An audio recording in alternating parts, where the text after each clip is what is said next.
ఇవ్వవా చెప్పు. ఎందుకివ్వను? అదే కదా నా వ్యాపారం. కాకపోతే తాకట్టు పెట్టుకునే అప్పివ్వడం అనేది నా వృత్తి ధర్మం. కాని నీకోసం ఆ ధర్మాన్ని కాదని అప్పిస్తా. ఎందుకో తెలుసా? నువ్వు మోసం చేయడం చేతగాని అసమర్థుడివి, మంచితనాన్ని నమ్ముకున్న పిచ్చోడివి.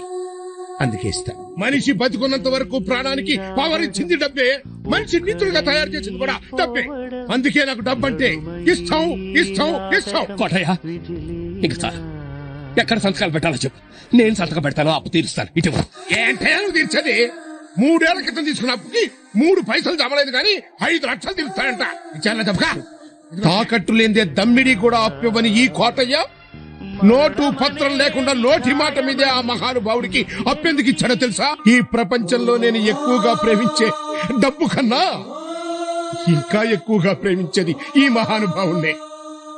రేయ్ రేయ్, ఆయన నా ఇంటికొచ్చి నేను ఓడిపోయాను అని ఒప్పుకుని చెయ్యి చాచి నన్ను అప్పడిగిన రోజునే నేనిచ్చిన 5 లక్షలు తిరిగి రాకపోయినా పర్వాలేదని నిర్ణయించుకున్నాను.